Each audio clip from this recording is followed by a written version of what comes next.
Snow has a way of erasing footprints, and the internet loves a clean, blank surface.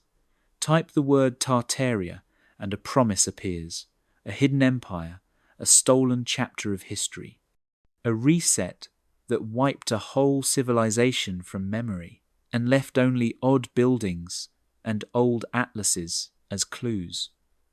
It sounds like a thriller, but our job is simpler and harder. We are going to test what can be tested and separate what the past actually recorded from what modern rumour wants the past to be. Begin with what historians can verify. For centuries, many European writers and mapmakers used Tartary or Tartaria as a loose label for huge parts of Inner Asia. It was not one country with one government. It was a basket word for regions. Europeans understood poorly, especially before surveys and consistent travel reports. Depending on the map, Tartary might stretch from the lands north of the Black Sea through Siberia and toward Mongolia, China, and Central Asia. That breadth is a clue that the term was regional, not a single state. This matters because maps look like authority. A map feels like a final answer, even when it is only a snapshot of what someone believed. In the 16th century and the 17th century, European cartography improved, but it still relied on partial sources. Merchants, missionaries, envoys, and captives carried reports, and mapmakers stitched fragments together. They also copied each other. A label could survive because it was familiar, not because it was precise. As exploration expanded and empires gathered better surveys, the label shrank and newer regional names took its place. Now add the second word that gets pulled into this myth. The Anunnaki are real as a religious idea, not as confirmed visitors from space. In ancient Mesopotamia, in Sumerian and Akkadian traditions, Anunnaki refers to a group of deities. Their place in stories shifts because beliefs changed across cities and dynasties over many centuries. They belong to temples, rituals, and royal ideology. When modern claims say the Anunnaki engineered a global reset and built Tartaria, that is a modern remix that leaps across thousands of years without a bridge of evidence. So here is the investigation we are starting. If a hidden global empire existed, it should leave the kinds of traces empires always leave. Taxes, laws, letters, coins, titles, trade records, and administrative paperwork in many languages and many rival archives. If a worldwide catastrophe buried cities in one moment, it should leave datable layers that line up across regions and local accounts that describe the same event in the same narrow window of time. Big claims demand matching evidence. This first chapter is the gate. We walk through with curiosity, but also with standards. By the end of this series, you will know what Tartaria meant in real history, what it did not mean, and why the reset story keeps finding new snow to fall on. We will follow sources, dates, and documents, and admit what we cannot know. Before any mystery can be judged, the words must be fixed in place. Tartary and Tartaria sound like names of a state, but in historical use they were not. European writers from the late medieval period through the early modern age used these terms as broad labels for lands they did not govern and barely understood. The names described space more than power, distance more than authority, and uncertainty more than control. On maps made in the 16th century and 17th century, Tartary could stretch from the edges of Eastern Europe across the Eurasian steppe and into Siberia and Central Asia. This was not because one empire ruled all of it, but because mapmakers grouped many peoples together when detail was missing. Tatars, Mongols, Turks, and other nomadic or semi-settled groups were often blended into one vague category. Language played a role as well. European sources often relied on travelers, merchants, and diplomats who crossed vast distances quickly and wrote short reports.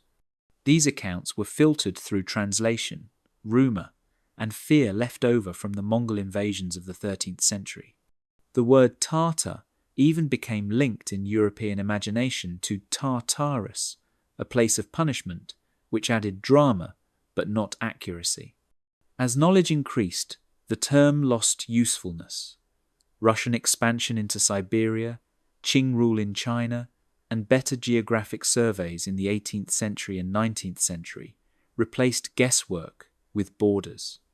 Scholars began to speak of specific regions instead of one sweeping name. Tartary did not vanish because it was destroyed. It vanished because it was never precise to begin with.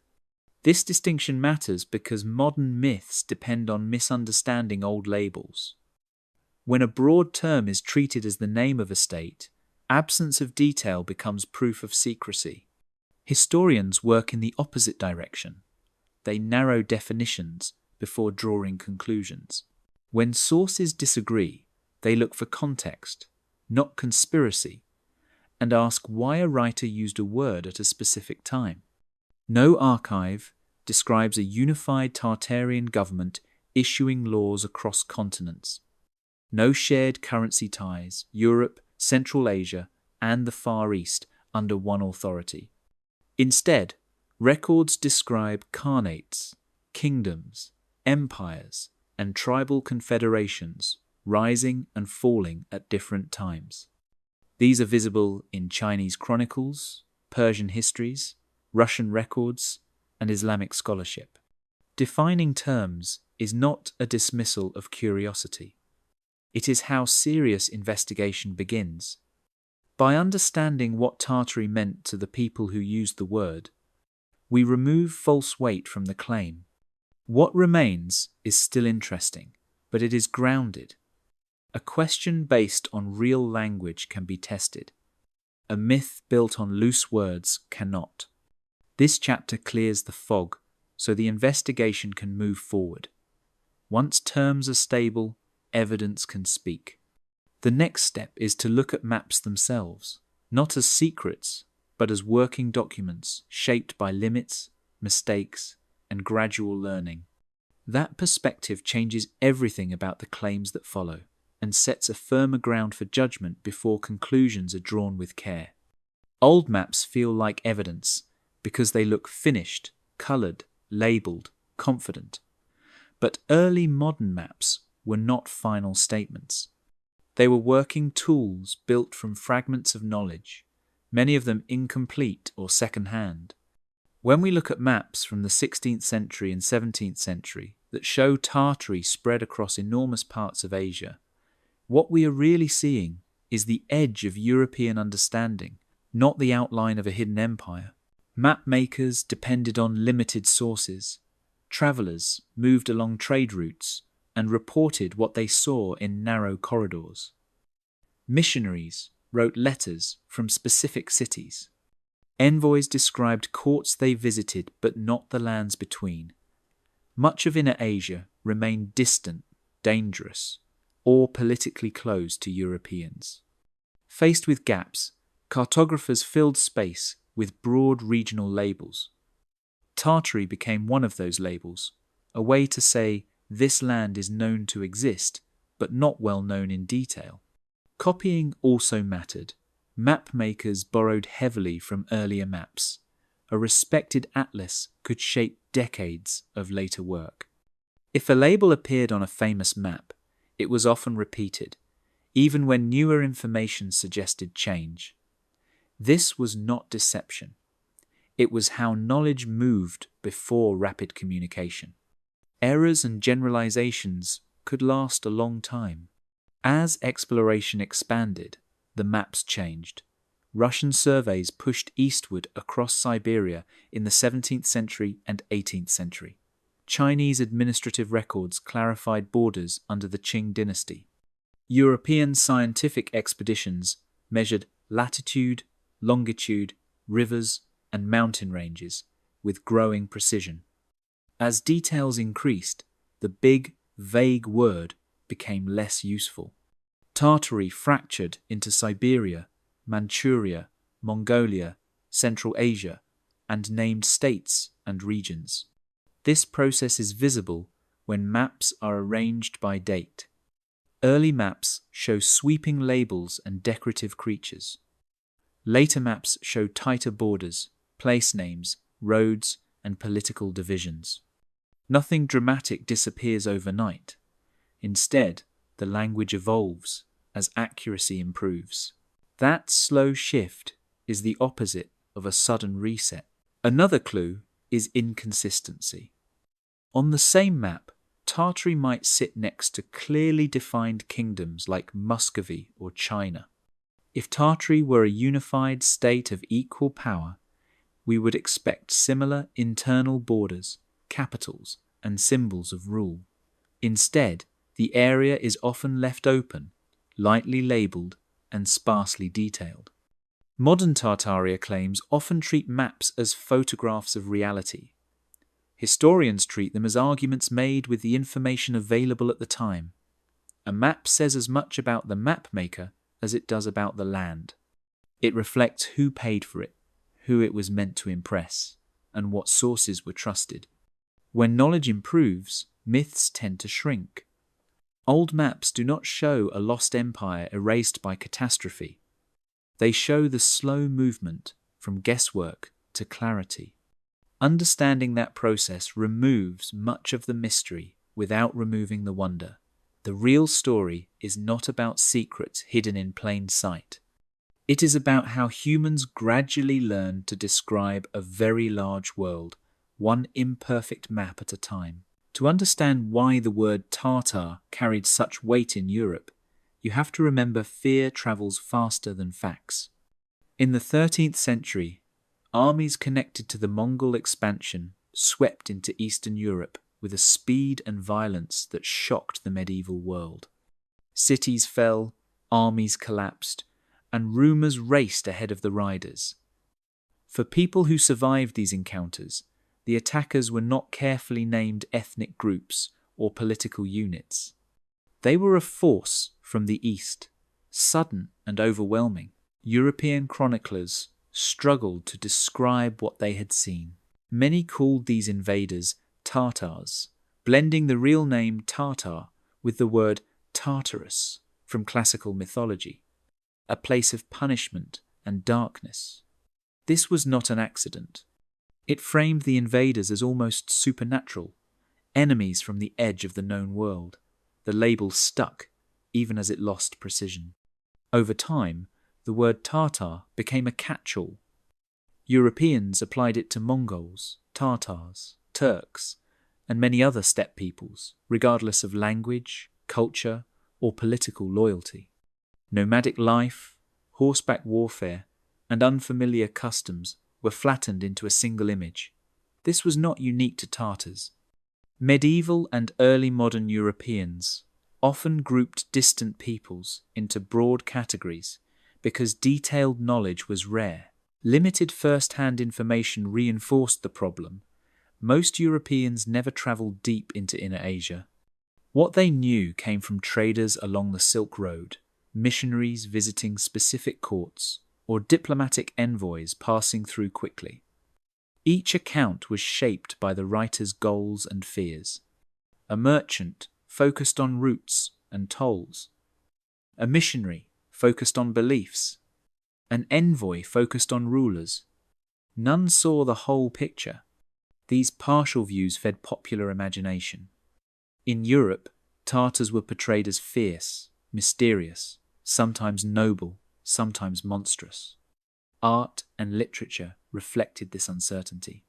They appeared as riders from endless plains, disciplined yet savage, organized yet alien. These images said more about European anxiety than about real steppe societies. In reality, the peoples labelled as Tartars were diverse.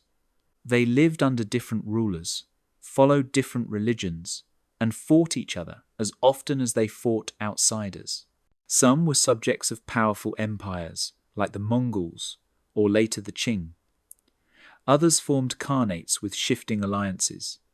Many traded peacefully across continents for generations. As centuries passed, the fear lingered even when the threat did not. The word Tartar remained in use long after the Mongol Empire fractured. It became a cultural habit. When mapmakers wrote Tartary, they were not naming a single people. They were marking a zone associated with older stories of invasion and distance. This matters for modern myths.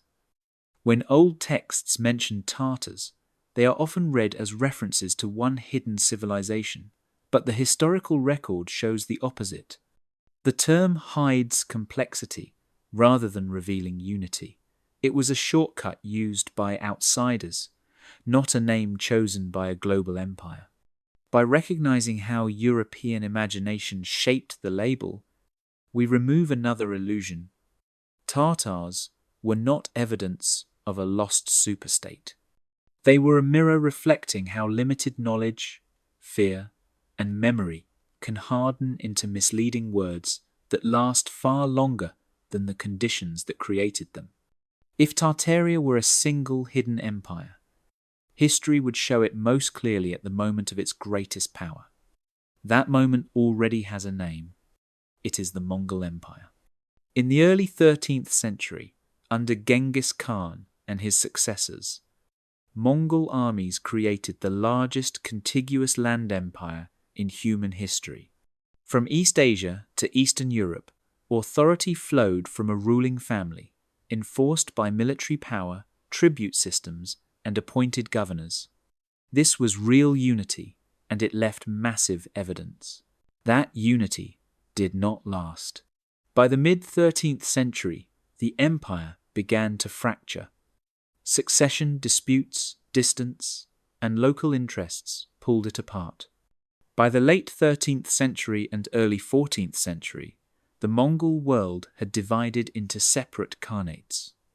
The Golden Horde ruled parts of Eastern Europe and the Western Steppe. The Ilkhanate governed Persia and surrounding regions. The Chagatai Khanate controlled Central Asia. The Yuan dynasty ruled China. Each had its own rulers, policies, and conflicts. These successor states did not act as branches of a hidden global authority. They fought wars against each other. They made alliances with outside powers. They adopted different religions and administrative systems. Some became Islamic. Others embraced Buddhism or Confucian state traditions. Coins, laws, court records, and chronicles from these states survive in many languages. They show fragmentation, not concealment. As centuries passed, even these khanates broke down further. The Golden Horde splintered into smaller Tatar states. Central Asia saw the rise of new powers like the Timurids in the late 14th century. In China, the Yuan dynasty fell in the mid-14th century and was replaced by the Ming. In the north, Russia expanded steadily, absorbing former steppe territories over the 17th century and 18th century. This process is important because it shows how empires actually end. They do not vanish without a trace. They leave behind documents, ruins, successor governments, and conflicts that historians can follow step by step. The Mongol world is one of the best documented imperial systems in history, precisely because it interacted with so many literate societies. Supporters of a hidden Tartarian empire often treat this fragmentation as a disguise. But the records do not support that idea. There is no moment where many independent states suddenly begin acting as if they are covering up a shared past. Instead, we see constant rivalry, different identities, and local priorities. If Tartaria were a secret continuation of Mongol unity, we would expect to see coordination, shared symbols of rule, common legal codes, unified diplomacy. Instead, we see borders hardening and identities separating. Tatars, under Russian rule, followed different paths than Mongols in China, or Turks in Central Asia. This chapter matters because it replaces mystery with continuity. The lands often labelled as Tartary did experience empire, collapse, and transformation. But those changes are visible, recorded, and uneven across regions. The idea of one hidden global Tartarian state does not fit the evidence. What fits is a familiar pattern in history. A powerful empire rose, fractured, and gave way to many successors, each leaving marks that cannot be erased or folded into a single secret story. When people say Tartary disappeared from maps, it sounds sudden and suspicious, like a name erased after a catastrophe. In reality, the word faded slowly as knowledge sharpened. Map language changed because understanding changed. As explorers, administrators, and scholars gathered better information, vague labels stopped being useful. From the late 17th century onward, several forces pushed this shift. Russian expansion across Siberia brought surveys, forts, towns, and written administration into regions once loosely described. Officials needed precise borders to collect taxes, move troops, and govern land. The word Siberia replaced Tartary in many contexts because it referred to a specific region under known control, not an unknown expanse. At the same time, the Qing dynasty consolidated power in areas Europeans once lumped together. Manchuria became a defined homeland tied to a ruling house. Mongolia was described in clearer political terms. Central Asia was increasingly broken down into khanates and regions with their own names. European scholars began adopting these distinctions as more accurate reports arrived. Scientific mapping accelerated the change. By the 18th century, latitude and longitude measurements improved. Expeditions recorded rivers, mountain ranges, and settlements with precision. Academic geography moved away from inherited labels and towards standardized regional terminology. Tartary was too broad to survive in a system that valued detail. Imperial competition also played a role. European powers wanted accurate maps for trade and war. Guesswork could cost lives and money. As Britain, Russia, and others expanded their interests in Asia, they invested in better information. That investment replaced old habits of naming with new ones based on administration and control. Importantly, the word did not vanish overnight. You can still find Tartary on maps well into the 18th century and even early 19th century. Its decline overlaps with the rise of modern geography. This overlap shows continuity, not erasure.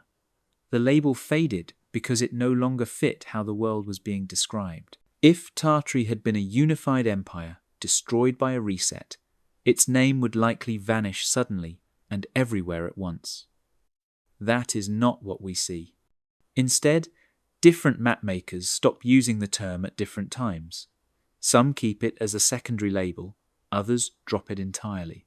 The change is uneven and gradual. Modern conspiracy claims often reverse this process. They assume that precise modern terms hide something older and grander. Historians see the opposite. Precision replaces vagueness as evidence improves. A name disappears because it was never a clear description to begin with. This chapter matters because it explains a visual illusion. When someone compares an old map with a modern one, the absence of Tartary feels dramatic. But absence alone proves nothing. Words change when knowledge grows. The map did not lose a civilization, it lost a placeholder. By understanding why Tartary disappears, we remove one of the strongest emotional hooks of the myth. What remains is a normal process repeated across history. As the unknown becomes known, language adapts. The snow melts, not because something was buried, but because the landscape was finally mapped clearly enough to be seen. The idea of Tartaria as a hidden global empire is not old history rediscovered. It is a modern story assembled from fragments, screenshots, and suspicion. It begins not in archives, but online, where images travel faster than context and confidence often replaces method. The conspiracy does not grow out of new documents, it grows out of reinterpreting familiar ones. The pattern is consistent. An old map is shown with the word Tartary printed across a large area. The label is treated as proof of a unified civilization. The absence of detail is framed as evidence of deliberate erasure. The viewer is asked to believe that something enormous existed and was then wiped away so completely that only a name survived. What is missing from this argument is comparison. Old maps use many broad labels for many places. Tartary is singled out because it sounds mysterious and because few people are trained to read maps as historical documents rather than photographs. The next step adds technology. Ordinary buildings from the 19th century are presented as relics of an advanced civilization. Brick structures, stone arches, and ornate facades are described as too complex for their time. Mud lines on buildings are called proof of a global flood. Heating systems, domes, and ironwork are rebranded as lost high technology. No patents, builders, or construction records are examined. The claim relies on disbelief rather than evidence. This is where the story becomes attractive. It offers a single explanation for many unrelated questions. Why do old buildings look impressive? Why do maps change? Why does history feel incomplete? The Tartaria narrative answers all of it with one cause: a reset. Once that idea is accepted, every gap becomes intentional, and every contradiction becomes proof. The timing of this myth matters. It grows in an era of deep distrust in institutions. Governments, universities, and media are often assumed to lie. In that environment, absence of evidence is reframed as evidence of suppression. The more experts disagree, the more convincing the myth feels to its supporters. Historically, there is no record of Tartaria as a centralized industrial empire. No shared language of administration, no global power grid, no unified calendar or legal system, no coordinated collapse described across continents in the same narrow period. Instead, there are many local histories that do not line up with a single reset. The conspiracy also borrows authority by mixing real history with speculation. It uses genuine maps, real buildings, and actual disasters, then connects them with assumptions. Because some parts are real, the whole story feels plausible. This technique is not new. It is how myths have always adapted to new evidence. Understanding the birth of the Tartaria conspiracy does not require mocking it. It requires slowing it down, asking when the idea appears, noting that it gains momentum in the digital age, not in scholarly debates, observing that it spreads through videos and forums rather than peer-reviewed research. This chapter marks a turning point. Up to now, we have looked at what Tartary meant in history. From here forward, we examine why the modern version looks the way it does. Not as a secret uncovered, but as a story assembled. Once that is clear, the claims lose their fog and can be tested calmly against what history actually shows. The reset layer idea is built on a simple structure. First comes a catastrophe so large it changes the world. Then comes a cover-up so complete it erases that change from official history. The mud flood story fits perfectly inside this frame. According to the claim, a global disaster buried cities in mud, destroyed an advanced civilization, and allowed later societies to move into the remains and rewrite the past. The appeal is easy to understand. When people notice old buildings with windows below ground level or streets that seem raised, the mud flood offers one explanation for many sites.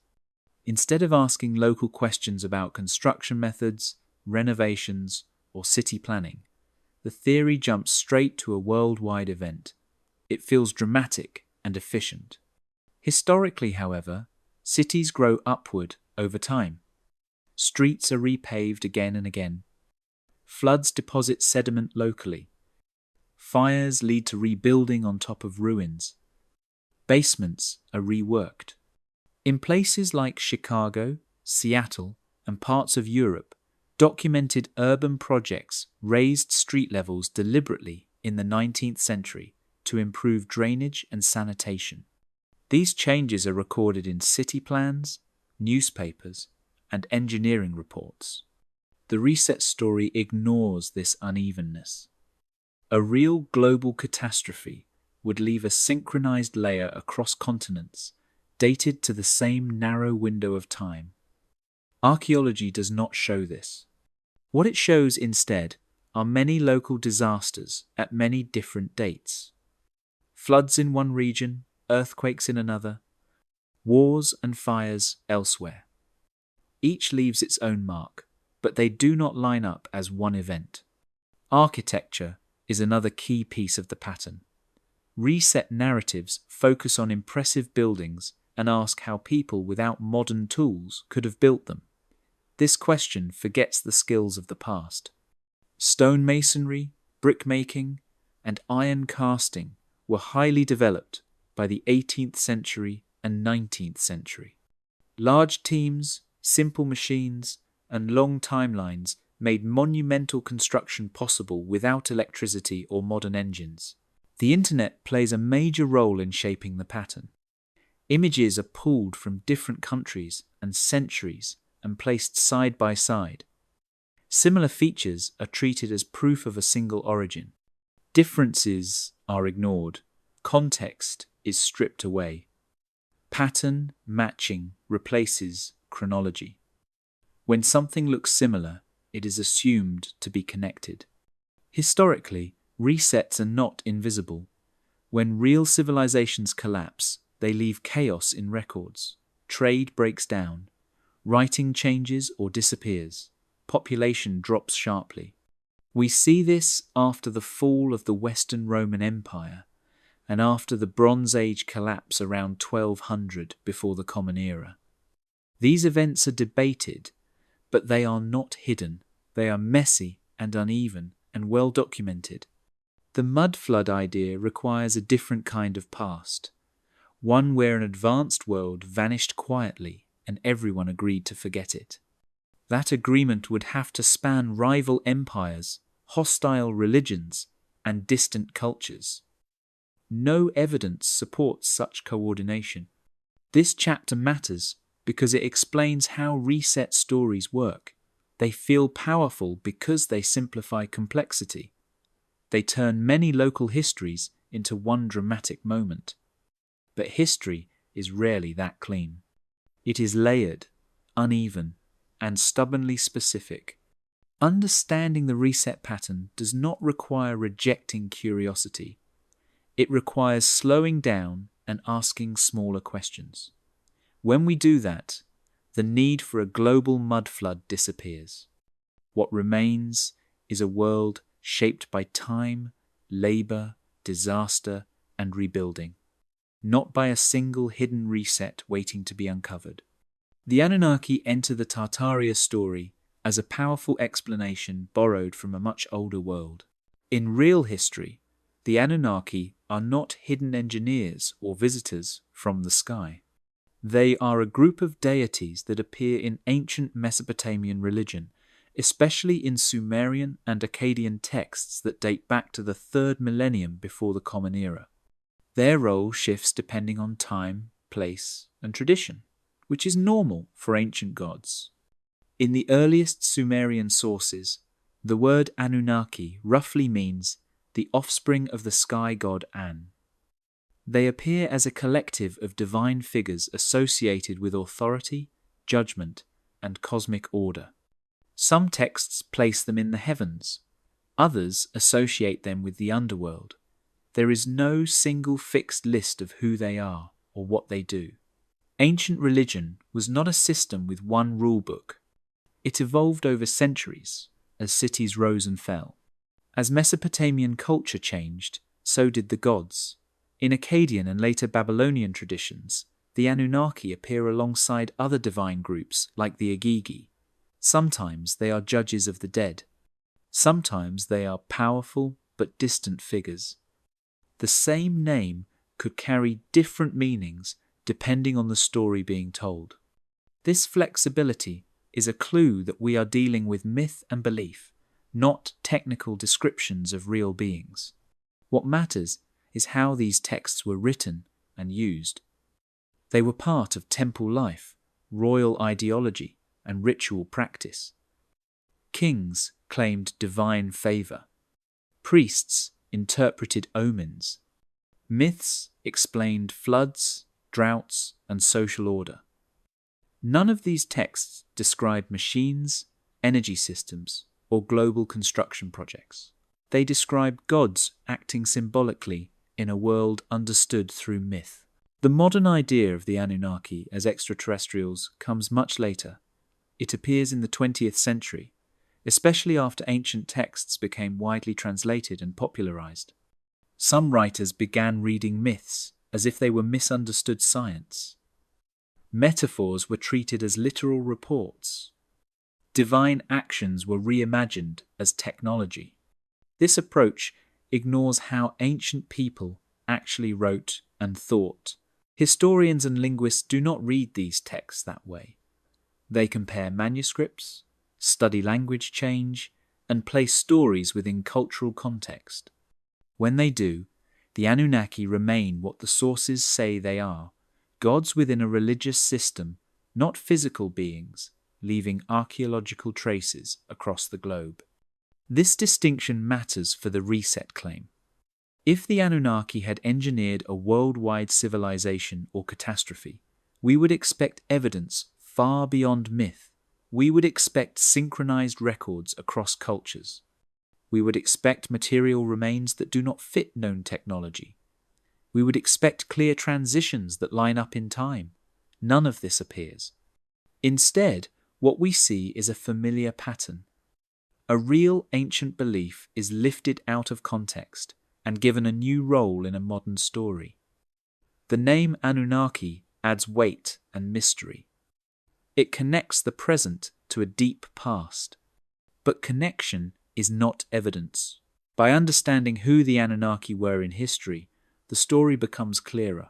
They belong to Mesopotamia, to temples and myths and kingship, not to global resets or hidden empires. This does not make them uninteresting. It makes them human. They show how ancient societies explained power, fate, and the unknown long before science offered different tools. This chapter grounds the discussion. Before linking Anunnaki to Tartaria or any reset, we need to respect what the sources actually say. Once we do, the gap between myth and modern claim becomes impossible to ignore, and the investigation can move forward on solid ground rather than borrowed mystery. The shift from gods to aliens did not happen in antiquity. It happened in the modern age, when ancient myths were reread through the lens of science fiction, space travel, and technological anxiety. This change says more about the 20th century than it does about the ancient world. As rockets reached orbit and humans walked on the moon, imagination followed. The sky stopped being only divine. It became mechanical, reachable, and populated in new ways. Ancient texts were suddenly read differently. Words that once meant heaven, sky, or the realm of the gods were reinterpreted as outer space. Descriptions meant to signal power or mystery were treated as technical reports. Chariots of the gods became spacecraft. Divine voices became radio communication. This approach ignored genre, metaphor, and ritual purpose. It treated myth as if it were misunderstood engineering notes. Pop esotericism thrives on this kind of reading. It begins with a real translation, then removes the cultural frame. Ancient writers did not separate religion, politics, and nature the way modern readers do. Their gods explained floods, kingship, and justice in symbolic language. When that language is stripped of context, it becomes easy to project modern ideas onto it. This process also flattens differences. Gods from Mesopotamia, Egypt, Mesoamerica, and India are grouped together as if they describe the same beings. Local traditions, timelines, and meanings are ignored. Similar images are treated as proof of shared contact rather than shared human imagination. The result is a global alien story built from unrelated parts. Once gods become aliens, they can be used anywhere. They are attached to pyramids, stone circles, ancient cities, and later to Tartaria and reset narratives. The logic is circular. If humans could not build something, aliens must have done it. If aliens did it, evidence must be hidden. If evidence is missing, that proves the cover-up.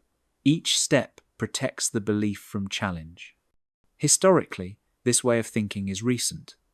Ancient people did not describe gods as visitors from other planets because they did not think in those terms. The universe was layered, not infinite. The sky was close, alive, and symbolic. Gods lived above, below, or among humans, not light years away. Reading modern science into ancient belief is an anachronism. Scholars approach these texts differently. They compare versions, study language shifts, and place myths in social context. When they do, the alien interpretation collapses.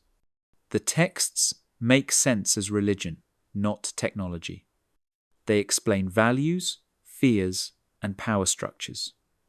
They do not describe machines, star maps, or energy systems. The popularity of ancient alien ideas reflects a deeper desire.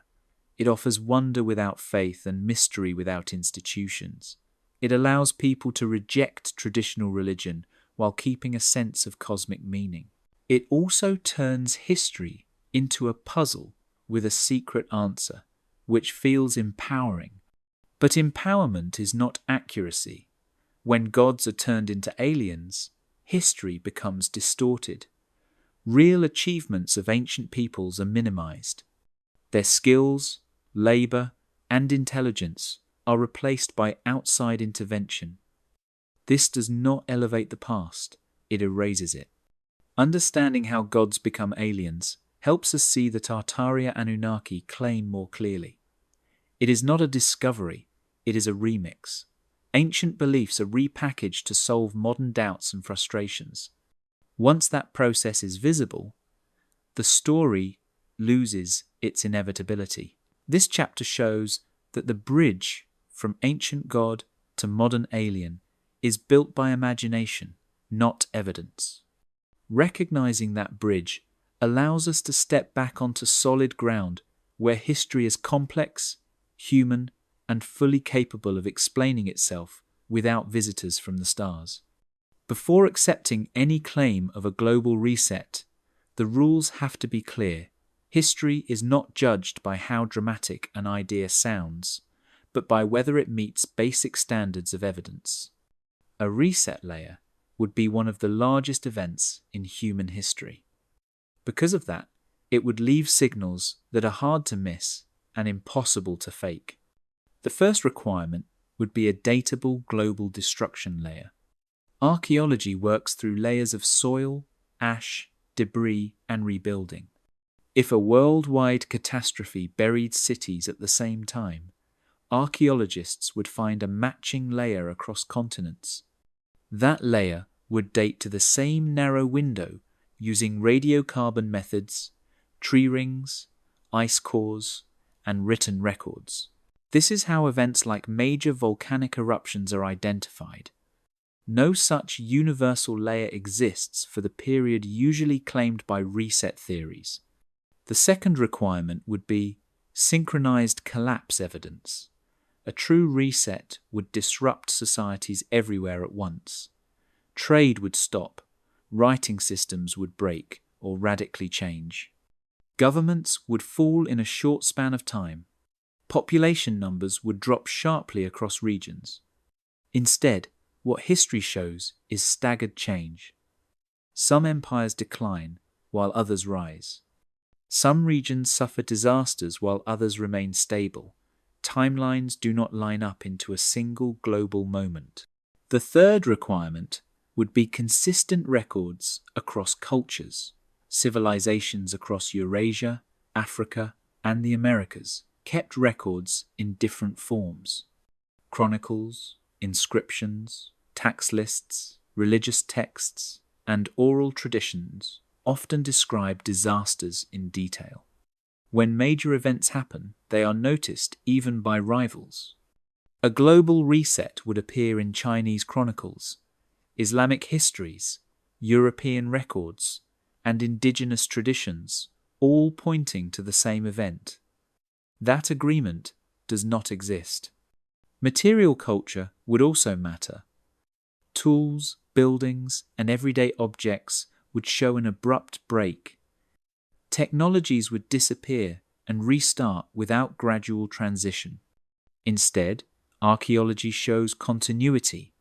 Building styles evolve, tools improve, step by step. Knowledge is lost in some places and preserved in others, but rarely everywhere at once. Supporters of reset theories often argue that evidence was destroyed or hidden. This creates a problem. If all missing evidence proves a reset, then nothing can disprove it. Historians avoid claims that cannot be tested. A serious hypothesis must be falsifiable. It must risk being wrong. Real historical collapses help set expectations.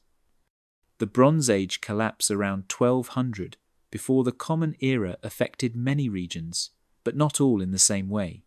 The fall of the Western Roman Empire disrupted Europe, but China and the Middle East continued.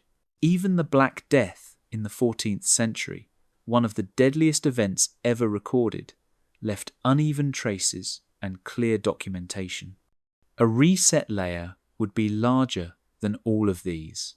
Its footprint would be unmistakable. The fact that it has to be argued through images, speculation, and inference is itself evidence against it. This chapter is not about dismissing questions. It is about setting the bar where it belongs. Extraordinary claims require extraordinary evidence, not extraordinary imagination. Once the requirements are stated clearly, the reset idea becomes easier to evaluate. When we apply these criteria to Tartaria and Anunnaki claims, the picture sharpens. The evidence does not rise to the level required. What remains are local disasters, misunderstood architecture, and modern storytelling layered over real history. By defining what a reset would require, we protect history from being bent into any shape a theory needs. We allow evidence to lead, not fear or fascination. And with that standard in place, the investigation can continue without drifting into unfalsifiable belief. Archaeology moves slowly, and that slowness is its strength. Every claim about the past is tested against layers, materials, dates, and records that can be checked by others. Viral architecture claims move the opposite way. They start with a conclusion and search for images that feel convincing. The conflict between these two approaches explains much of the Tartaria debate. When archaeologists date a building, they do not rely on appearance alone. They examine foundations, construction layers, tool marks, mortar composition, timber beams, and surrounding deposits. Wood can be dated by tree rings. Bricks and ceramics can be matched to known production methods. Metal fasteners reveal manufacturing techniques tied to specific centuries. These methods are not guesses. They are repeatable tests used around the world. Documents matter just as much. buildings rarely appear without paper trails. Permits, contracts, tax records, city plans, insurance maps, and newspaper reports often survive, especially from the 18th century and 19th century. In many cities, archives show when streets were raised, when basements were added, and when older structures were remodeled. These records explain features that viral videos present as mysteries. Viral architecture claims usually ignore this context. A photograph of a building with partially buried windows is treated as proof of a flood. The fact that cities often raise street levels for sanitation or flood control in the 19th century is left out. In places like Seattle, Chicago, and parts of Europe, entire districts were lifted or filled deliberately. These projects are well documented and uneven, not global. Another common claim involves ornate stone and brick buildings described as too advanced for their time. This misunderstands historical construction. By the 19th century, skilled masons, ironworkers, and carpenters could achieve remarkable precision using hand tools, cranes, scaffolding, and large labor forces. Industrial brick production, cast iron framing, and steam-powered equipment were already in use. None of this requires lost technology. Stratigraphy is especially important. When a site is excavated, layers tell a sequence of events. Occupation, destruction, rebuilding, and renovation leave readable patterns. If a global empire had been erased recently, archaeologists would find abrupt breaks everywhere. Instead, they find continuity. Buildings are modified, reused, and adapted across decades and centuries. Viral claims also rely on reassignment. A building constructed in the 19th century is labelled much older without evidence. Style is treated as age. Complexity is treated as impossibility. This reverses how historical reasoning works. Claims require proof. Doubt alone is not proof. Another warning sign is scale. A global Tartarian empire would require standardized construction methods across continents. Shared measurements, shared materials, shared design logic. What we actually see is regional variation. Buildings reflect local stone, climate, labor traditions, and cultural taste. Similar styles appear because architects studied the same books, not because they served a hidden world government. Archaeology is not perfect, but it is accountable. Findings are debated, corrected, and revised when new evidence appears. Viral architecture claims rarely change. They grow by repetition, not by testing. Images circulate faster than corrections. This chapter matters because buildings feel solid. When history seems uncertain, stone looks like truth. But stone also lies if context is removed. Without dates, documents, and layers, architecture becomes a blank screen for projection. When archaeology and documentation are allowed to speak together, the mystery shrinks.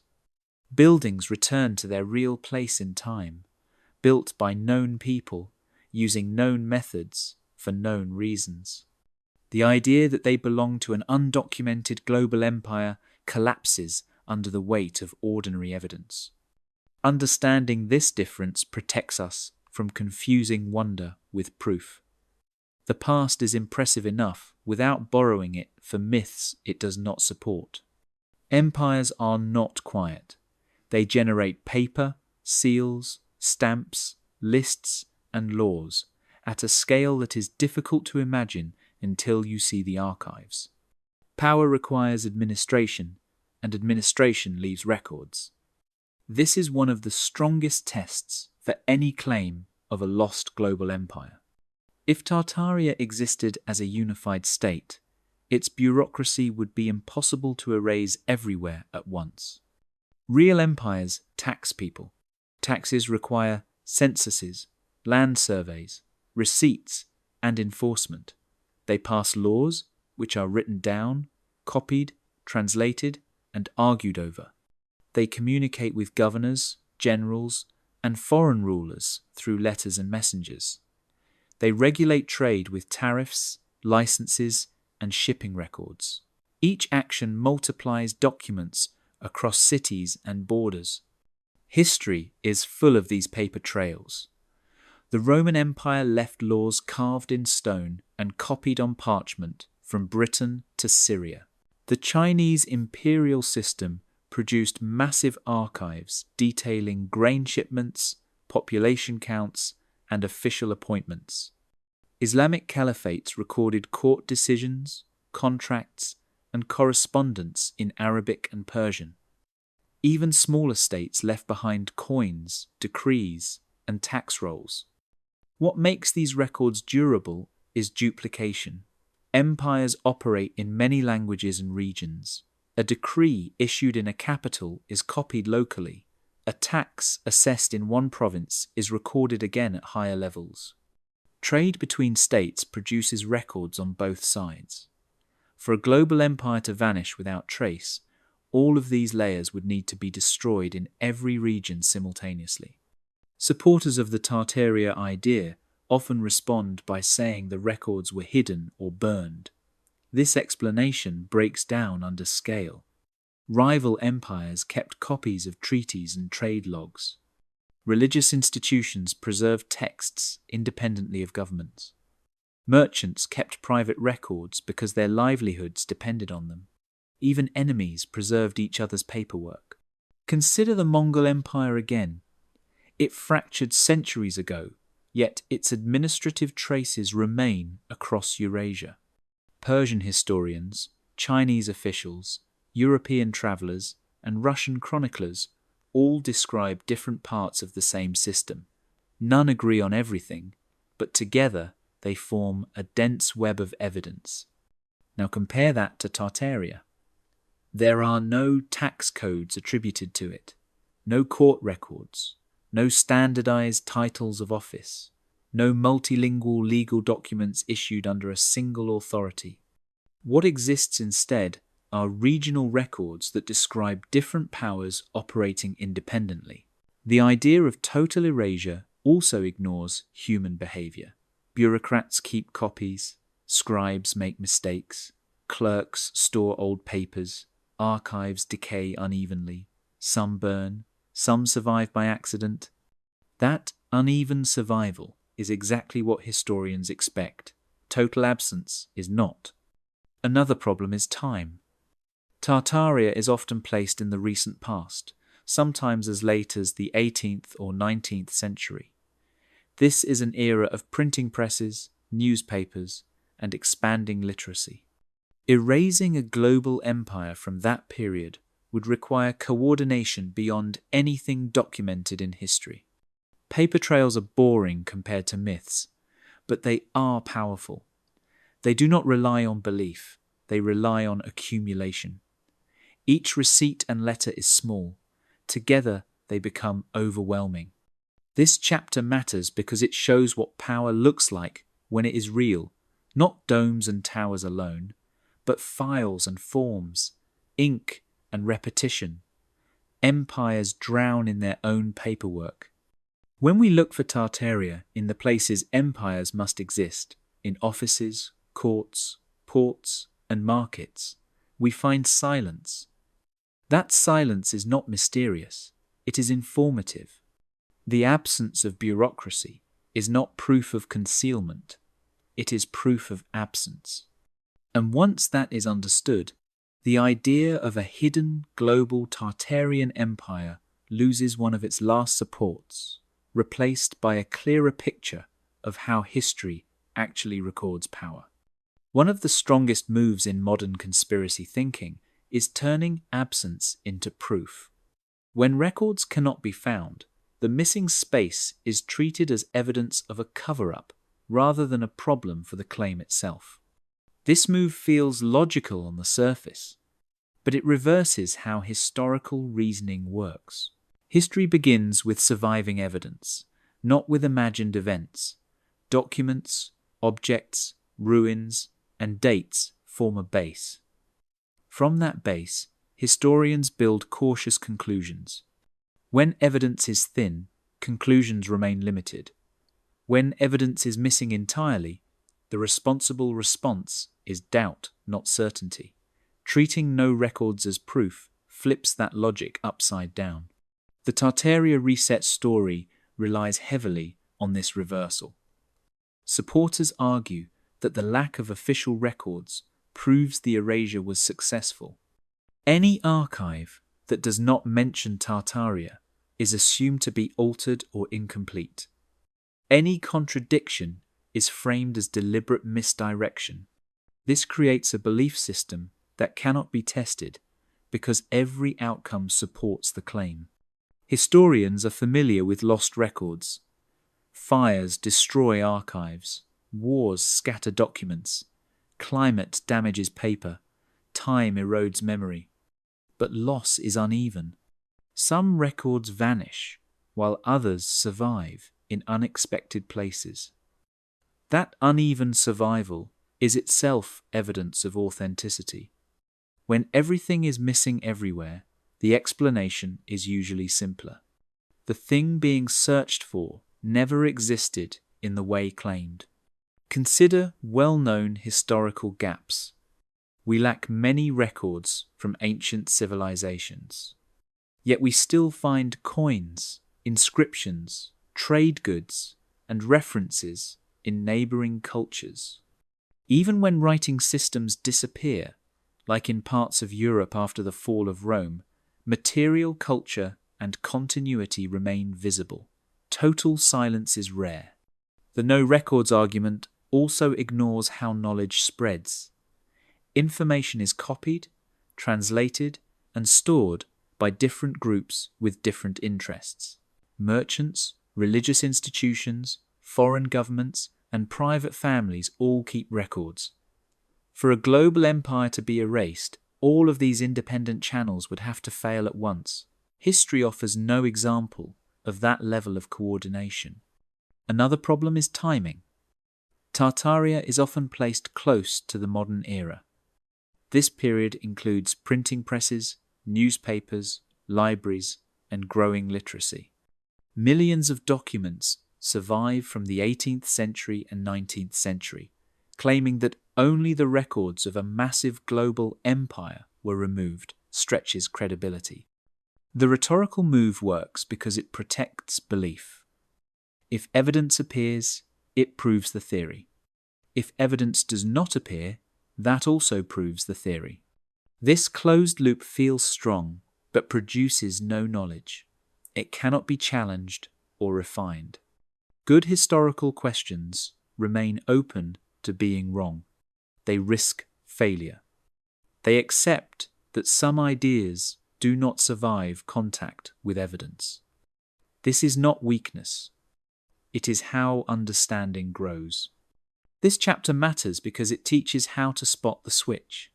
When someone says no records exist because they were hidden, the burden of proof shifts improperly. The claim becomes immune to testing. That is a warning sign. Missing evidence can inspire further research. It can signal lost archives or unexplored regions, but it cannot by itself confirm a specific hidden event. Silence is not a message unless it fits a broader pattern supported by independent sources. Once this distinction is clear, many Tartaria arguments lose their force. They depend on treating doubt as confirmation. When that move is removed, the story has to stand on what can be shown, dated, and verified. Understanding why no records is not neutral evidence helps separate curiosity from conviction. It keeps investigation grounded. And it reminds us that history does not reward certainty where proof is absent, no matter how satisfying the story feels. The map trap begins with a simple mistake. Labels feel like authority. When a name is printed across land, it feels like a government ruled there, but maps do not work that way. Cartographic labels often describe regions, peoples, or uncertainty rather than power. Tartary on a map does not mean a Tartarian empire existed. Early modern mapmakers used labels to organize space they could not fully explain. Large areas were grouped under one word to signal distance and limited knowledge. Africa, Asia, and the Americas were filled with such terms. Tartary functioned the same way, marking a broad zone beyond familiar borders. These labels changed as knowledge improved. As surveys expanded and states asserted control, names became narrower. Siberia replaced a vague north. Manchuria named a homeland tied to rulers. Central Asia described a region with many powers. The old umbrella term lost purpose, not because it hid something, but because it was imprecise. The map trap appears when modern viewers read old maps without this context. A label is treated like a border. A border is treated like a state. From there, the leap to empire feels easy. This is a category error. Maps compress reality. They simplify for communication, not for proof of rule. Historical examples make this clear. Maps labelled Scythia, Ethiopia, or Indies did not point to single governments spanning continents. They pointed to regions defined by geography or rumour. The same logic applies to Tartary. No shared capital, law, or administration appears with the label. Another clue is inconsistency. The same map may show detailed borders for neighbouring states while leaving Tartary open and undefined. If a powerful empire existed, it would demand representation. Capitals would be named. Provinces would be marked. Symbols of rule would appear. Their absence speaks loudly. Modern conspiracy readings also ignore how maps were made. They were expensive, political, and slow to update. A label could remain long after it stopped being accurate. This lag is normal. It does not signal secrecy. It signals the pace of information before rapid printing and travel. Understanding labels correctly restores proportion. Tartary was a name used by outsiders to manage uncertainty. It was not a constitution, a flag, or a government. When labels are mistaken for states, history becomes a guessing game. This chapter closes a common door to error. Maps are evidence, but only when read as products of their time. They show what people thought they knew, not what ruled everywhere. Once that difference is clear, Tartary returns to its real scale, a broad term, not an empire. With the map trap avoided, the investigation can move on. The next questions ask how labels became myths, and why those myths feel persuasive today. Clear terms make clearer thinking possible. That clarity is necessary if evidence is going to matter more than mood. Without it, any old map can be forced to say whatever the viewer wants. History deserves better treatment than that. Accuracy keeps curiosity honest and grounded. Thinking matters. History is full of disasters, but they rarely arrive all at once. Wars, fires, floods, epidemics, and earthquakes strike unevenly, shaped by geography and politics. When these events are viewed centuries later, their overlapping damage can look like a single reset. In reality, they are separate shocks, layered over time. Take urban fires as an example. Cities built from wood and crowded tightly burned often. London burned in the 17th century. Chicago burned in the 19th century. Moscow burned multiple times. Each fire destroyed neighborhoods and forced rebuilding. New buildings rose on old foundations. Streets were widened. Materials changed. When later observers see buried layers or sudden architectural shifts, they sometimes imagine catastrophe on a global scale. The records show local disaster followed by local response. Floods work the same way. Rivers overflow seasonally. Coastal storms reshape shorelines. Silt accumulates slowly and sometimes suddenly. Cities like Paris, Prague, and St. Petersburg have documented flood histories stretching back centuries. After major floods, streets were raised, embankments reinforced, and buildings altered. These projects are recorded in city plans and budgets. They were not resets, they were repairs. Epidemics also leave marks that can feel abrupt. The Black Death in the 14th century killed millions across Europe, the Middle East, and parts of Asia. Populations dropped sharply. Labor systems changed. Entire villages disappeared. Yet even this catastrophe did not strike everywhere at the same time or with the same intensity. China and parts of Africa experienced different timelines. Records describe fear, burial practices, and recovery. There was no global silence, only uneven suffering. Wars add another layer. Cities are sacked, infrastructure is damaged, archives burn. After war, rebuilding often happens quickly to restore trade and authority. Fortifications change. Government buildings are replaced. When historians line up these moments without context, they can appear synchronized. They were not. They followed political boundaries, not a single clock. Urban rebuilding accelerates the illusion. In the 19th century, many cities modernized at once. Streets were paved, sewers installed, gas and later electric lighting added. Old quarters were demolished. New facades rose. This wave of change was driven by industrialization, not by recovery from a hidden disaster. It feels sudden because technology and administration had reached a tipping point. Reset narratives flatten these timelines. They compress centuries into one moment. They ignore local causes and focus on visual similarities. A rebuilt street in one city is linked to a flood scar in another. A fire scar becomes a mud line. The result is a pattern that feels global but is built from unrelated events. Historians test these patterns by checking dates. When did the flood occur? When was the street raised? When was the building modified?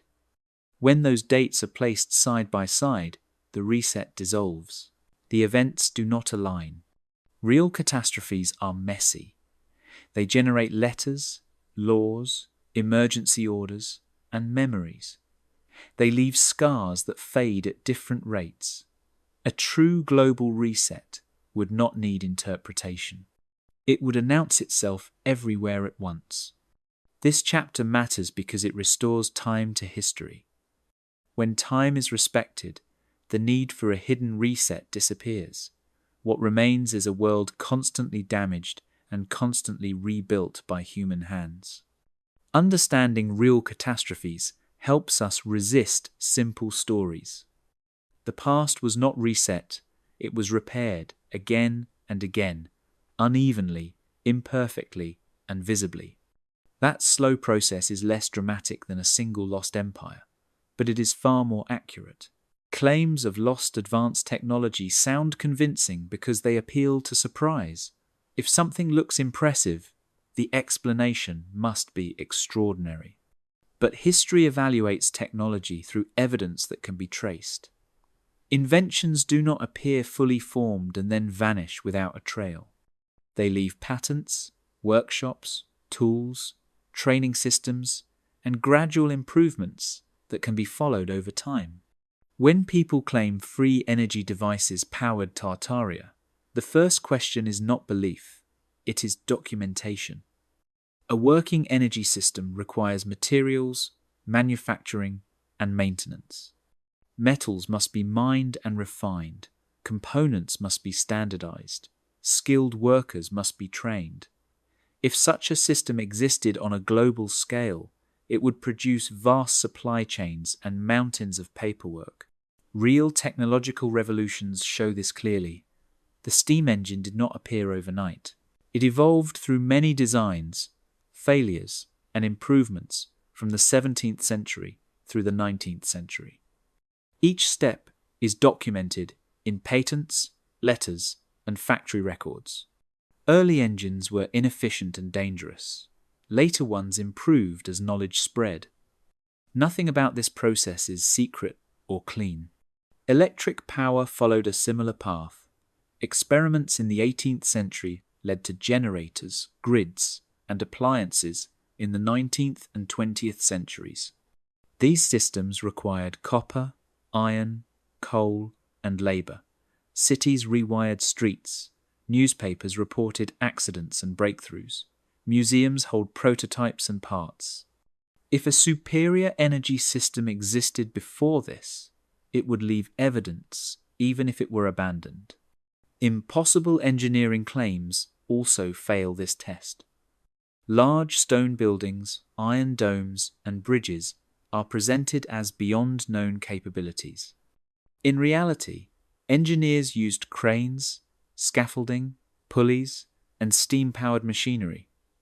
They relied on massive workforces and long timelines.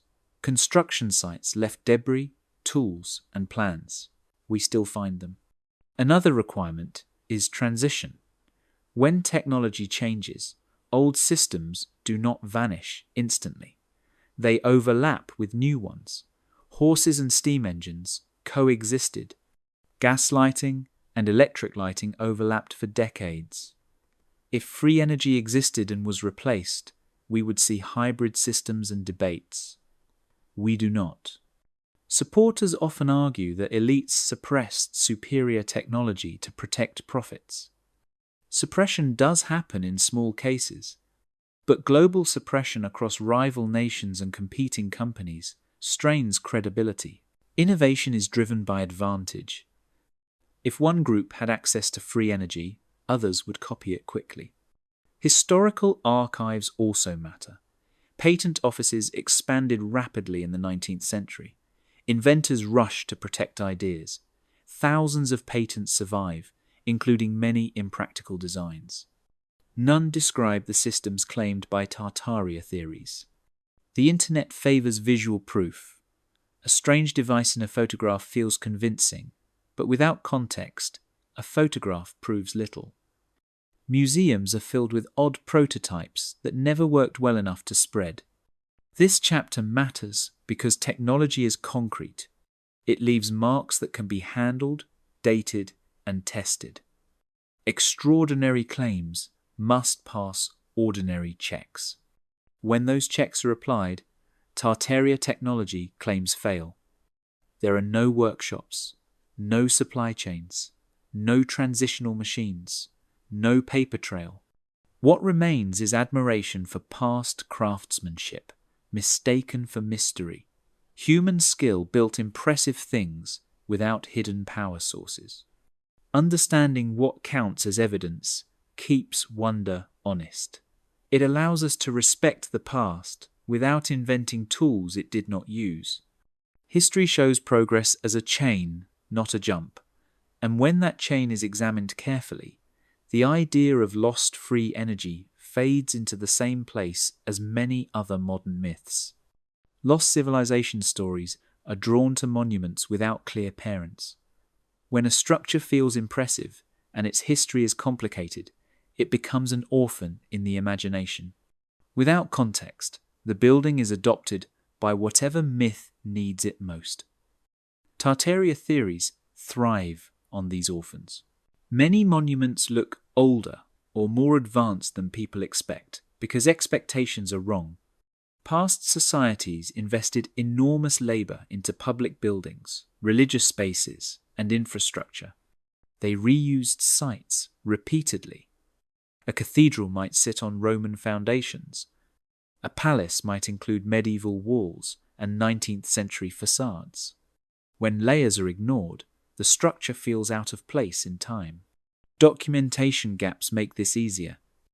Records can be scattered across archives, written in different languages, or damaged by war. When the full paper trail is not instantly available online, the building is treated as undocumented. That gap becomes an opening for speculation. The less context presented, the more room the myth has to grow. Internet culture accelerates this process. A photograph is posted without location, date, or explanation. Viewers fill the silence with assumptions. The most dramatic explanation spreads fastest. Careful context rarely goes viral. Over time, repetition hardens guesswork into belief. Historically, unassigned monuments are nothing new.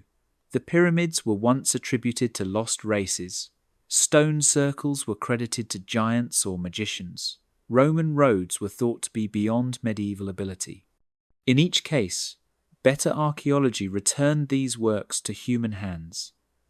The mystery shrank as evidence grew. The Tartaria narrative repeats this pattern. 19th century civic buildings, railway stations, and exhibition halls are treated as relics of a vanished empire. Their known architects and construction dates are dismissed as fabrications. This rejection of attribution is necessary for the myth to survive. If the building has a builder, the story ends. Another factor is scale. Large structures feel impersonal. Thousands of workers blur into abstraction. It becomes easier to imagine a lost civilization than to imagine ordinary people laboring for decades. This underestimates historical societies and overestimates mystery. When context is restored, the orphan is adopted back into history. Architectural plans show design evolution.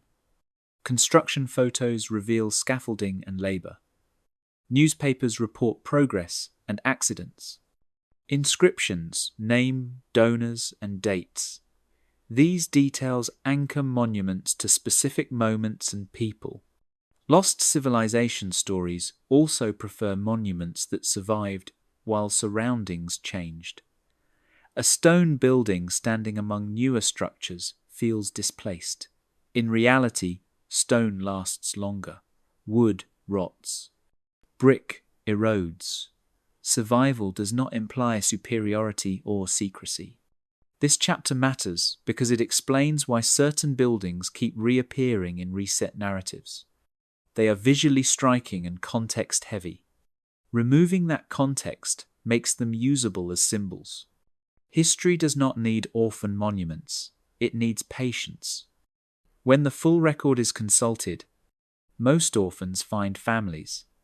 They belong to cities, governments, religious institutions, and communities that invested resources and pride into building them. The appeal of adopting orphans into myth is emotional. It offers discovery and ownership, but it costs accuracy. When monuments are stripped of their real histories, the people who built them are erased. Understanding this process helps dismantle the reset story without dismissing awe. The past is impressive because humans were capable, organized, and persistent. That truth is more grounded and more respectful than attributing their work to a lost civilization that never left a trace. Reset narratives succeed not because they are accurate, but because they are emotionally efficient. They turn a complicated world into a single readable story. Instead of thousands of causes, they offer one.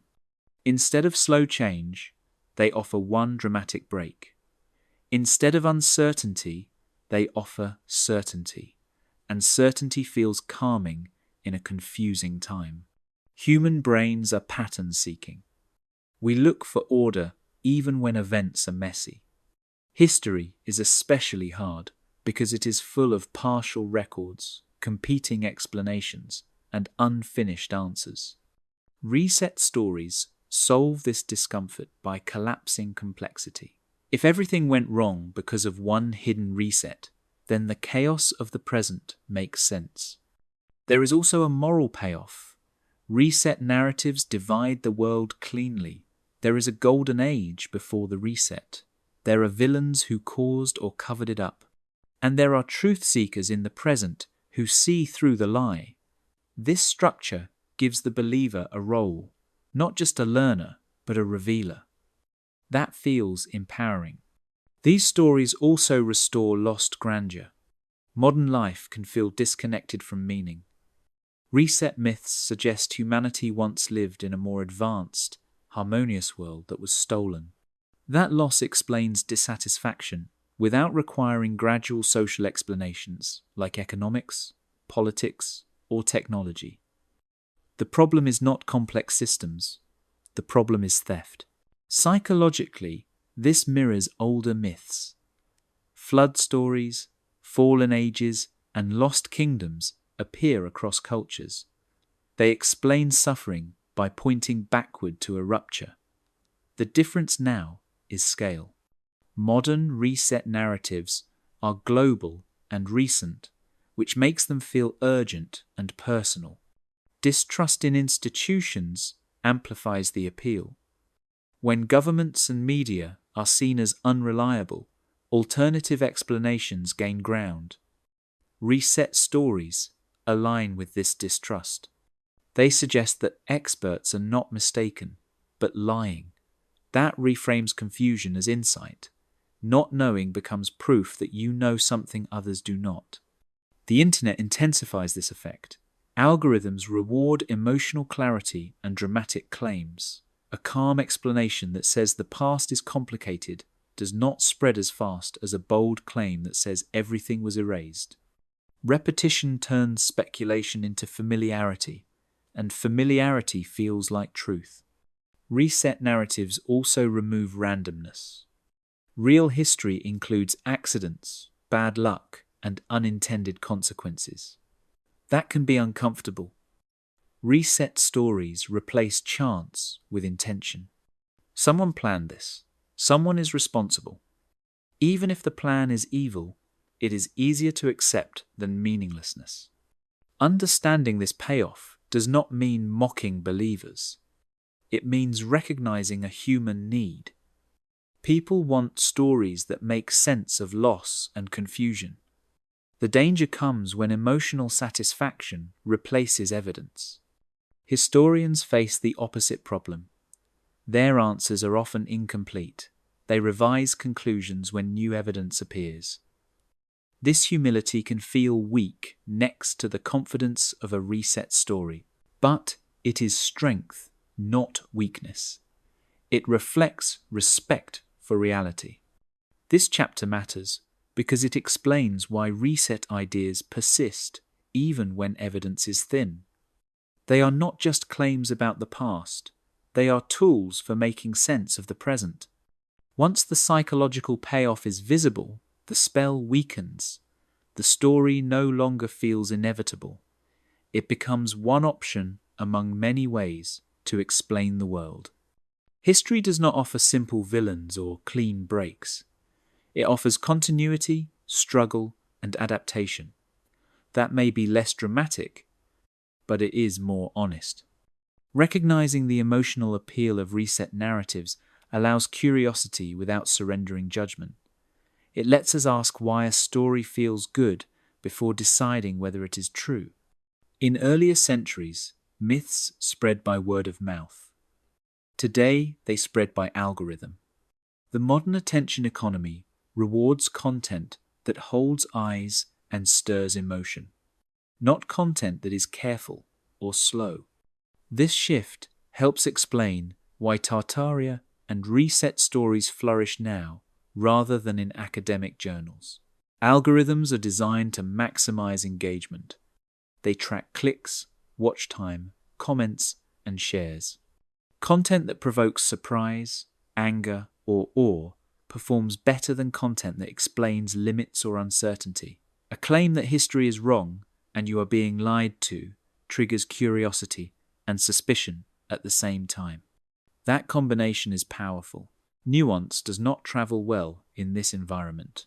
A historian explaining competing interpretations sounds hesitant.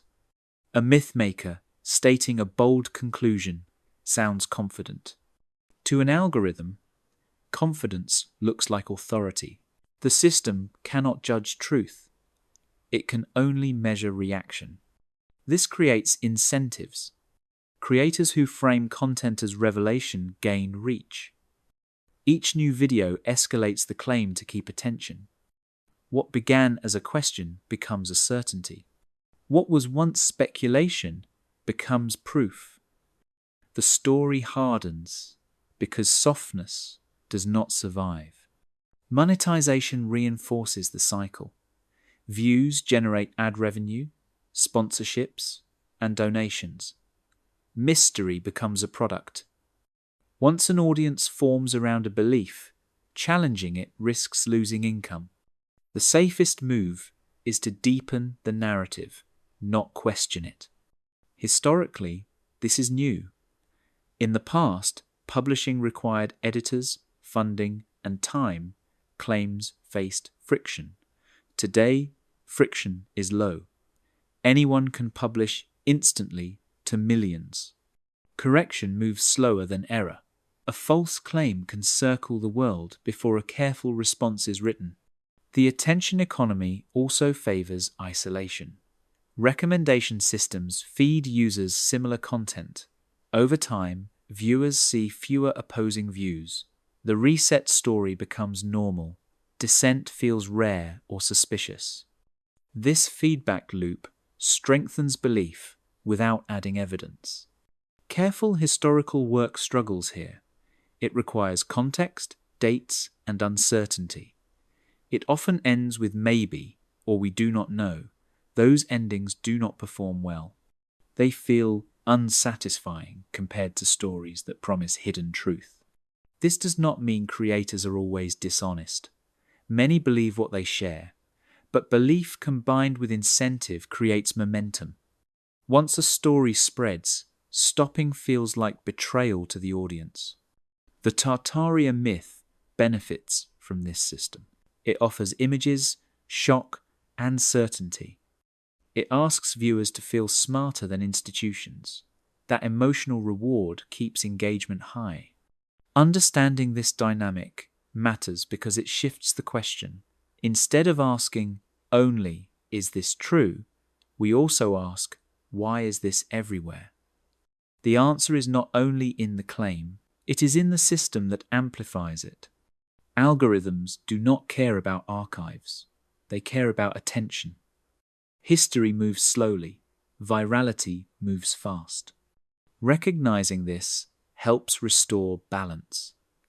Popularity is not proof. Repetition is not confirmation.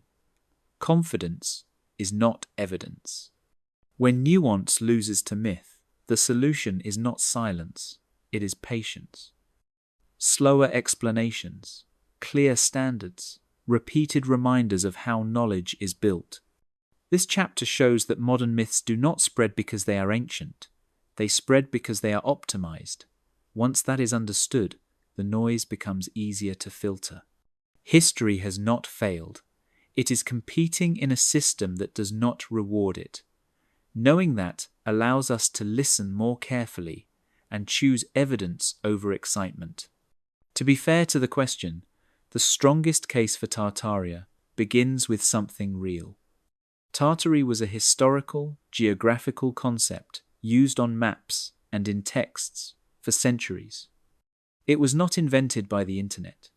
European scholars, merchants, and officials genuinely used the term to describe vast regions of Inner Asia that lay beyond their direct control or detailed knowledge. This matters because dismissing everything outright creates its own blind spot. Tartary did exist as a word with meaning. It appeared in atlases, travel accounts, and diplomatic writing from the medieval period through the early modern era. It referred broadly to lands associated with Tatar and Mongol peoples, steppe cultures, and regions shaped by nomadic life and long-distance trade. The best argument stops there. Tartary functioned as a geographical umbrella, not as a political one. It was similar to how Europeans once spoke of the Indies or Ethiopia as sweeping zones rather than states. These terms organized ignorance as much as knowledge. They helped readers imagine faraway places without claiming precision. Maps that label Tartary do not show borders, capitals, or administrative divisions. They show space. They often sit beside clearly defined states, which highlights the difference. Where power was known, maps drew lines. Where power was distant or fragmented, maps used names. Another strong point is that Tartary overlaps with real historical complexity.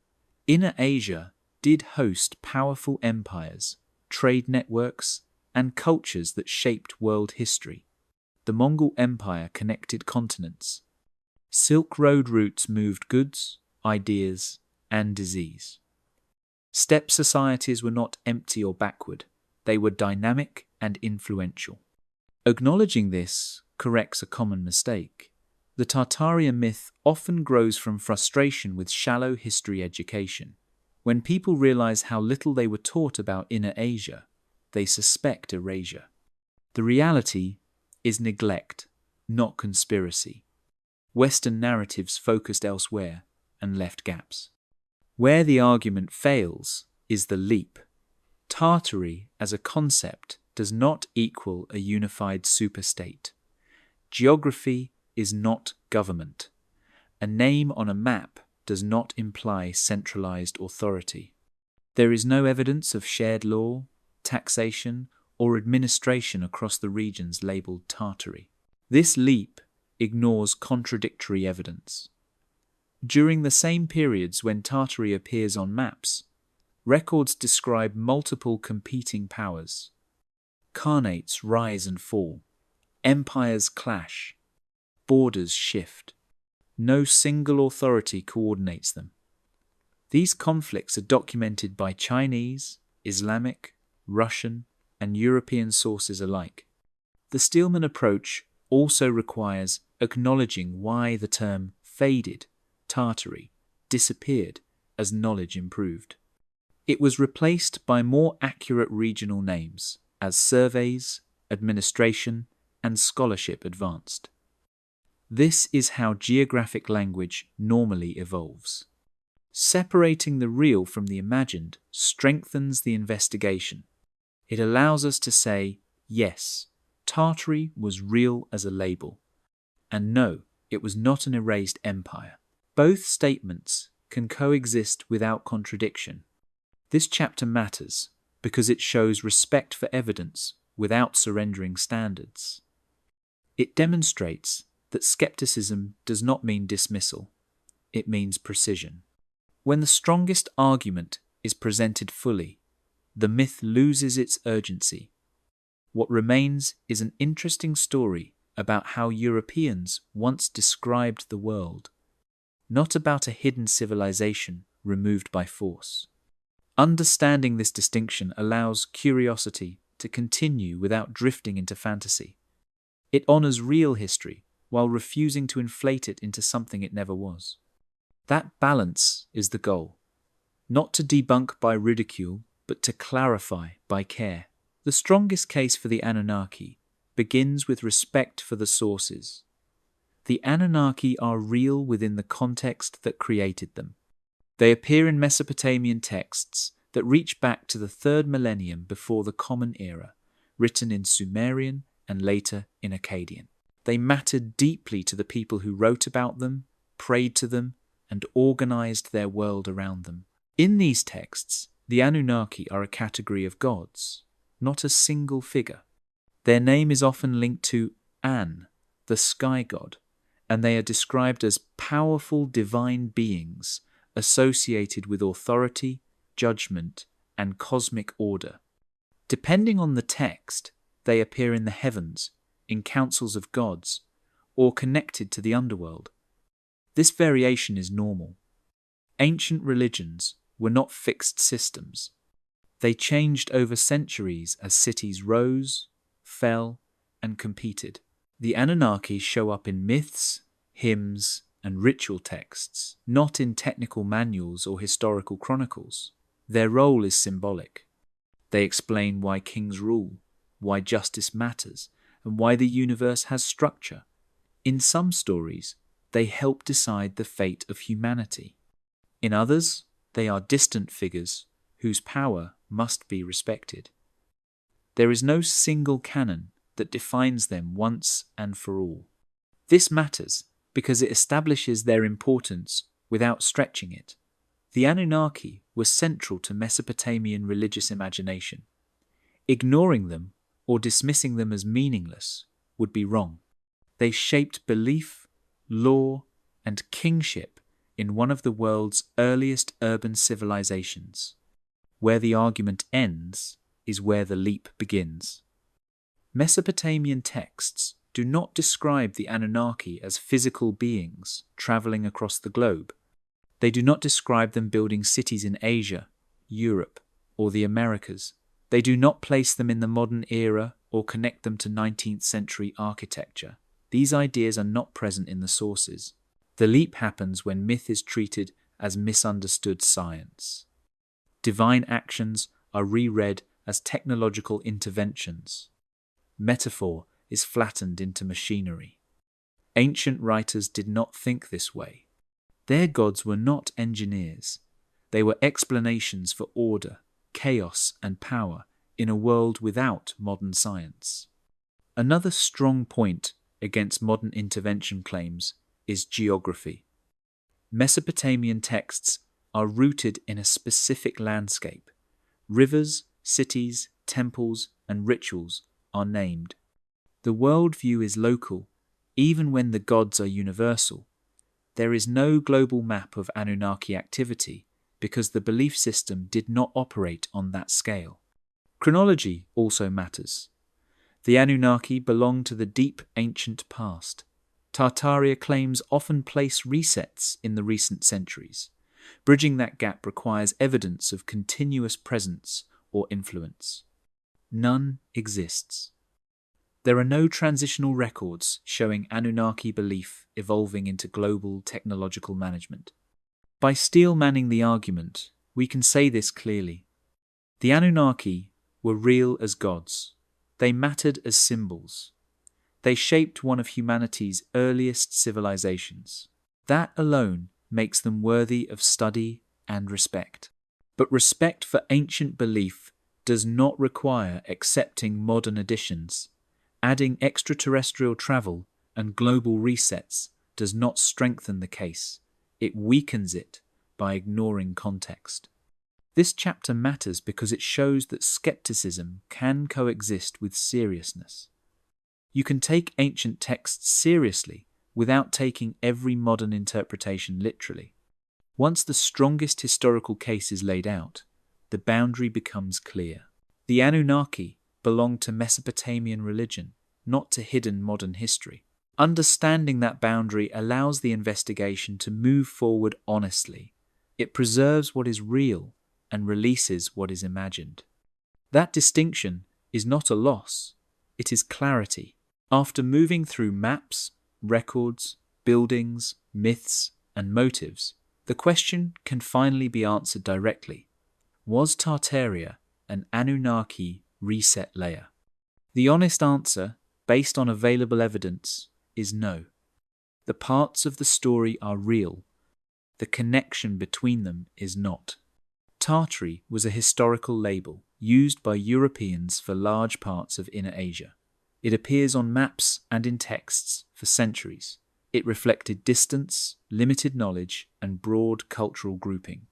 It did not describe a unified state, a shared government, or a global civilization.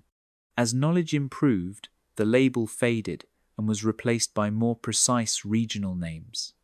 This change followed the normal path of scholarship, not erasure. The Anunnaki were also real, within their own context. They were a category of gods in ancient Mesopotamian religion, appearing in Sumerian and Akkadian texts from the 3rd millennium before the Common Era. They played symbolic roles tied to authority, judgment, and cosmic order. Their stories belong to temples, rituals, and kingship. They were not described as physical beings traveling the globe or managing human civilization. The claimed link between these two ideas appears only in modern retellings. It is not found in ancient texts, medieval chronicles, or early modern archives. There is no bridge of evidence connecting Mesopotamian gods to Inner Asian geography, and no record of a shared system spanning continents and centuries. A reset layer would require extraordinary proof. A synchronized global destruction horizon, matching dates across archaeology, climate records, and written sources. Coordinated collapse, followed by coordinated silence. None of this appears.